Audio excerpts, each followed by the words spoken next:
Bonjour à tutti, bienvenue sur une nouvelle vidéo et une nouvelle recette en même temps. C'est bientôt la Saint-Valentin, on se retrouve pour les amoureux avec des cœurs plein les yeux. Je vous propose une recette de tagliatelle Alfredo. Alors pour commencer, on va avoir besoin de 100 g de farine et un œuf.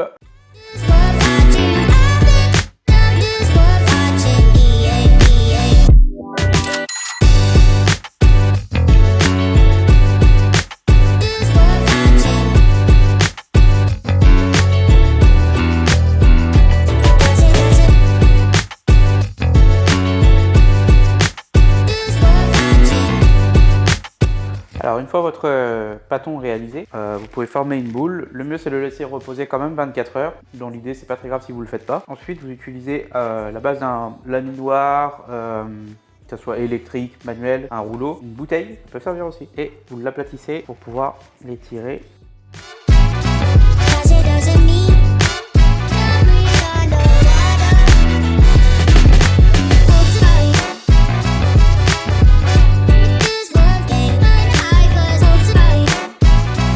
Alors, le principe va être de mettre la main toujours à l'inverse pour éviter de trouver la pâte.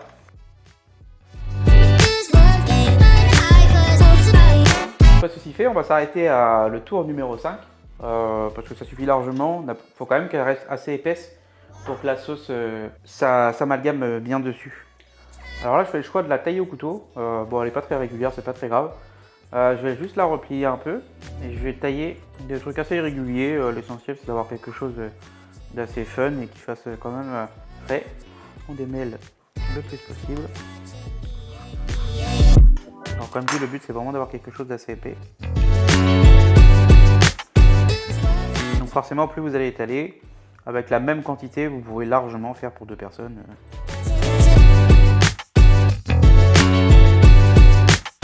Comme d'habitude, les parures, vous pouvez toujours les conserver pour faire des fonds de légumes.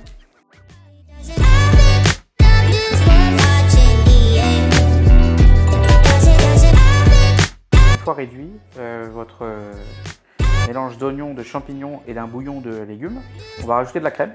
Donc crème liquide, crème épaisse, comme vous le souhaitez. On y va généreusement. Parce que quand on sème, on ne compte pas. Si vous avez un petit morceau de beurre avec un peu de persil, d'ail, vous avez une autre recette qui a été réalisée que vous pourrez retrouver sur la chaîne. Vous pouvez les intégrer directement dans votre préparation, ça va lui donner un goût un peu supplémentaire. Et on va remettre tout ça au chaud, le temps que nos pâtes vont être lancées en cuisson. Ça devrait être pas trop mal. On n'oublie pas dans la sauce, on rajoute du parmesan râpé. Vous pouvez prendre en bloc et le râper vous-même, hein. C'est-à-dire que la fainéantise a pris le dessus. Pour le coup, je suis parti sur du râpé. Pendant ce temps-là, nos pâtes sont à cuire. On va les laisser 2-3 minutes dans de l'eau à frémissement, pas bouillante de préférence, étant donné que c'est des pâtes fraîches, il ne faut pas les déstabiliser et qu'on se retrouve avec une bouillie dans la gamelle. Une fois après les avoir égouttées, n'hésitez pas à les mettre directement dans une poêle avec votre sauce Alfredo et de les faire revenir délicatement pendant une petite minute au grand maximum pour les faire réchauffer. Alors les amoureux, comme je vous l'ai expliqué, les pâtes sortent de la poêle. C'est le moment de s'en mettre plein les yeux.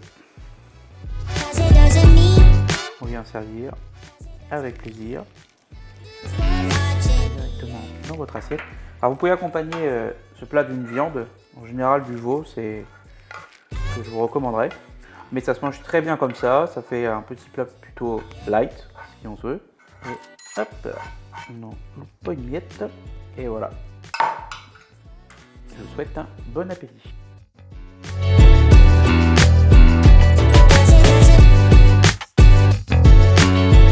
Encore merci vraiment d'avoir suivi cette vidéo et cette recette avec nous. C'est un réel plaisir de commencer l'aventure avec vous. Je vous laisse nous mettre un petit commentaire. Dans la description, vous retrouverez tous nos réseaux. N'hésitez pas à vous abonner et appuyer sur la petite cloche. C'est un bon début, ça nous permet de nous lancer et d'avancer avec vous. Merci encore.